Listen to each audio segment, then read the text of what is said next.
Alex emerged from the Linz tunnel shadows. The crisp Austrian air buzzed with pure electricity. Thousands of die-hard Filipino fans flooded in from Vienna, Munich, and Zurich. Supporters journeyed from Milan, surviving freezing hours just to see their idol. They wore their national colors like armor against the brutal chill. Roars of fight. Alex had rattled the city streets for days, keeping the fire alive. But nobody saw her next move coming. She did not just offer a simple wave. She skipped the standard autographs, instead hauling out massive stacks of her signature gear.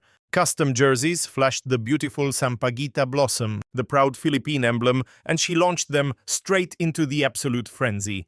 Pure, unadulterated pandemonium instantly broke loose. Weeping fans crushed the steel barricades while security desperately fought for control. Deep inside the tournament command center, tour executives stared at the monitors, completely paralyzed by sheer terror and pure awe. Because she was not just tossing free apparel out into the freezing crowd. She was handing over a literal piece of her soul. Crowd roaring. The Linz arena had never witnessed this kind of explosive energy. For 35 years, this legendary court hosted the absolute titans of the women's game. Serena Sharapova-Kerber and even Coco Gauff had all battled here. But the second Alex hit the pavement for her very first warm-up before the upper gate, Austria ladies Linz opened, the entire vibe shifted into maximum overdrive. Nearly 35,000 devoted supporters had totally hijacked a quiet town of 200,000. Thousands poured in from Vienna. The absolute heartbeat of the Austrian Filipino community, workers traveled from Germany, Switzerland, and Italy by the tens of thousands. Flights from the United Kingdom were packed with fans chasing down their ultimate icon. It was totally unheard of. Supporters literally slept on the concrete all night, strapping their colors to streetlights and chanting loud enough to rattle the windows. Mom-and-pop shops used to a sleepy, low-key event were suddenly drowning in a massive sea of eager customers. Diners scrambled to throw hot adobo and lumpia onto their daily specials. High-end hotels instantly decorated their grand lobbies with traditional sampaguita blossoms. Event organizers who had spent years carefully managing their corporate ties were totally blindsided by this absolute tidal wave. This magnetic star power, which broke ticketing servers in Miami and spiked Dubai sales by 48%, had invaded Europe. The entire sport of tennis had absolutely no playbook for this. Still, zero preparation could match the raw explosion of her actual arrival. Warm-ups were set for 10 a.m., but by 8 o'clock, the main gates were already choking with a massive mob. Bodies crushed the steel rails, cameras ready as the stadium buzz turned into a deafening roar. At 9:47 a.m., her transport hit the curb and the block completely exploded. She stepped onto the asphalt with that killer smile, and the sonic boom was earth-shattering. She threw up a hand, inked a few quick signatures. She headed for the players' tunnel, but suddenly froze in her tracks. Pivoting back to her cruise van, she dug deep and yanked out a massive duffel. The next moments permanently etched themselves into the history of the Linz Open. Eala ripped the zipper open, revealing a mountain of signature Eala apparel, those crisp white tops bearing the saguita bloom, the exact gear that completely vanished from Miami Open racks in mere hours, had morphed into a massive global emblem of Filipino honor. Approaching the barricades, she gifted the first piece to a little girl pressing against the rail. The kid instantly broke down weeping, hugging that cloth tightly against her heart. Then came a second, a third, an endless stream of giveaways. The massive audience pushed ahead, avoiding pure riot but vibrating with intense longing. These diehards crossed thousands of miles, blowing through months of hard-earned savings. They burned vacation days and totally flipped their routines upside down. Everything just to breathe the same air as Alexa. Now she was handing them a piece of her soul. Guards linked arms to hold the line, but she waved them away. "We are good," her eyes signaled. "These are my people." For 20 straight minutes, she distributed garment after garment.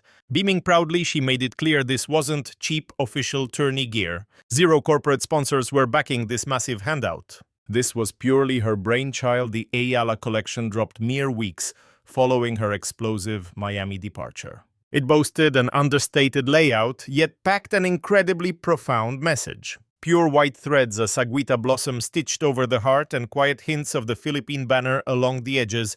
She meticulously picked each detail to honor her roots. The sampaguita, revered as the ultimate floral symbol of the islands, embodies toughness, pure grace, and raw cultural soul.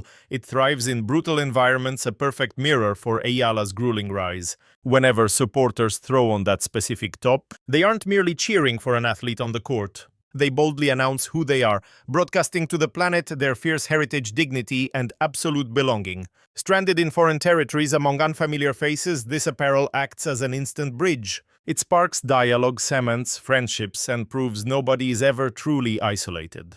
That intense emotional gravity completely separates her label from generic sports swag. Pushing fabric was never the goal, forging an unbreakable brotherhood was. And that massive tribe, proven by the raw footage out of Linz, remains enormous, incredibly hyped, and deeply devoted. Comping those tees was an absolute marketing masterclass from Eala. Manufacturing that high-quality gear obviously burned serious capital. Taking that major financial hit on retail sales meant nothing compared to the explosive loyalty earned. Snapshots of her delivering tops to sobbing crowds, clips exploding online millions of times, and the pure chaos echoing inside Command Central. League executives stared dead-eyed at the broadcast screens, their faces caught entirely between absolute shock and sheer terror. They witnessed the AIA phenomenon tear through Melbourne, Dubai, and Miami, but this was a completely different beast. An athlete directly funding her fans, drawing a mob so enormous it shattered crowd control protocols, transforming a routine warm-up session into a full-blown stadium rock show. The league kept their public reaction highly calculated, dropping a fast press release hours later. The Tour brass stated, "We recognize the situation at the Linz Open and are partnering with event staff to guarantee complete safety for every spectator." Officially, the suits praised Alex Eala for bleeding for her fanbase. Off the record, total panic in the boardroom. "They are paralyzed," one insider whispered. "Nobody knows how to contain this." She transcended the sport, she became a sheer force of nature, and the league simply lacks a manual for a cultural earthquake. This administrative meltdown had been brewing for months. Back in January, Aya's opening match on Court 6 choked Melbourne Park, forcing guards to reject hundreds. Her presser drew 196,000 hits, obliterating Carlos Alcaraz sixfold and burying world number 1, Aryna Sabalenka, by 20 times. Then came Dubai. Box office exploded 48%. Watching those Linz clips, Rafael Nadal broke down instantly. The 22-time major champion who mentored Eala at his Mallorca compound for 7 years witnessed her explode from a lost 12-year-old into an international icon. 12 years old when she walked in, Nadal remembered. Just a kid. Oceans away from her family without speaking a lick of Spanish, utterly alone, yet harboring this undeniable, absolute inferno inside, a ruthless grit that completely rejected failure. He anchored her corner through it all, especially that mind-bending 2025 Miami sprint, dismantling 3 major title holders, utterly sweeping them off the court. He locked in as she clawed to her maiden Eastbourne Championship clash soon after, suffering an agonizing 3-set collapse after staring down championship point. He never left. When the wolves circled, he summoned emergency media briefings to shield her. Looking at her today, watching her hand out her own jerseys to Austrian crowds, "It blows my mind," Nadal confessed, "way past whatever I pictured on day one." She outgrew the racket. She became a movement, living proof that blind faith and bleeding for your craft conquers all. He absolutely torched the pundits, doubting her tour standing. Numbers mean nothing. The talking heads mean less. She writes her own legacy. Once the giveaway frenzy faded, Emma locked dead onto her target, the Linz campaign. Entering its 35th year, the event shockingly pivoted to indoor clay. The gritty surface transformed the battlefield. Sluggish bounce, vicious spin, brutal marathon exchanges. It demanded a chess-like mindset that fast courts simply forgive. Grinding the dirt for 7 years at Rafa's camp meant Emma was coming home, yet her professional dirt resume looked bleak. Bagging just 3 of 10 tour-level dirt fights, she had never survived past the second round. Even her Paris main stage premiere ended in a brutal first-round knockout. The threats were undeniably severe, but running from a fight isn't her DNA. Sounding off with former world number 1 Andy Roddick, she acknowledged the target on her back after violently climbing the league rankings. "Stepping onto the grounds today, there's nowhere to hide. Every rival breaks down my tape endlessly. The spotlight follows me everywhere now," she confessed. Indian Wells, "They saw me coming." Dubai, same story. Miami hits differently though, that is where the puzzle finally fit together. But ultimately it is just another piece of hardware to chase. Facing the grueling dirt courts, she remains remarkably unshaken. It is absolute chaos. "I might snatch the trophy or crash out on day one. If I miss this shot, I will hunt down the next. This Linz lineup is completely ruthless." Reigning champ Ekaterina Alexandrova anchors a brutal bracket flanked by Jelena Ostapenko, Clara Tauson, and Emma Raducanu.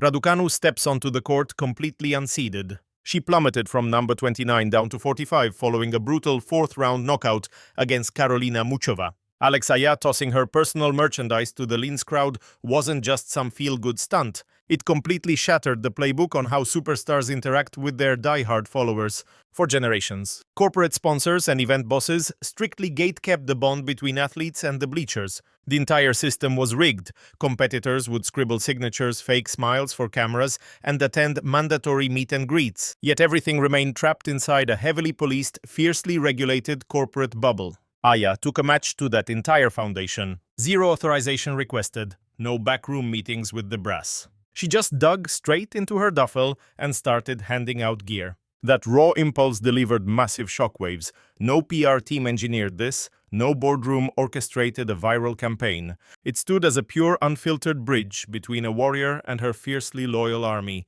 Nobody forced her hand, one spectator whispered in awe, gripping the freshly tossed fabric. A quick wave would have sufficed before bailing, yet she anchored herself right there.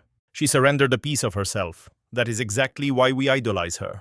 Footage of the spontaneous drop immediately exploded, racking up millions of hits online. Global networks swallowed the story whole, forcing pros across every major league to frantically take notes. Now that is how you forge an empire, one top-tier sports strategist declared. Forget the billboards and corporate checks. It is all about raw, undeniable loyalty. Alex Eala absolutely schooled the industry on crowd management. The shockwaves hitting the Women's Tennis Association are massive. Board members bled for years, pushing this sport's boundaries, hunting down fresh territories, desperately trying to manufacture icons capable of packing arenas. They finally struck gold with Eala, but simultaneously unleashed an absolute beast they cannot leash. An unstoppable force, rapidly outgrowing the game itself. Eala marched out of the dark Linz Design Center tunnel, plunged a hand into her kit and yanked out endless stacks of personal apparel, shoving them into the roaring hands of thousands of Filipino loyalists who crossed Europe just to witness her fire. The arena absolutely erupted. Guards scrambled in a total panic while league officials stood frozen, completely speechless. Those signature jerseys, heavily stamped with the sampaguita bloom, the ultimate badge of the Philippines, have morphed into a global emblem of fierce national pride. Tossing them out zero cost, forged a blood tie with her supporters that a billion-dollar ad campaign could never buy. She touched down in Austria, gunning for the Upper Austria Ladies Linz Open title, a massive 500-level event pushed onto enclosed dirt courts for the very first time across its 35-year legacy. Following that devastating Miami Open knockout against Karolina Muchova, her standing tanked from 29 straight down to 45. That brutal Czech voodoo continues to haunt her, yet she wields a weapon deadlier than mere numbers on a page, the deafening roar of a completely undivided nation. The grueling dirt season is officially underway. Linz, Stuttgart, Madrid, Rome, Roland Garros. A brutal gauntlet awaits. The grind never stops. Yet her legendary run in Linz changed everything. Pouring her soul out for those screaming crowds left us with one undeniable truth. Alex Eala owns the crown. Her legacy isn't built on captured titles, but on the devoted fans she deeply inspires. How did you react when Eala handed her signature gear out to that Austrian crowd? Sound off with your boldest takes down below. Log in with Rally Radar for everyday tour updates, tactical breakdowns, and deep dives beyond the final scoreboard, because here at Rally Radar we live for game day.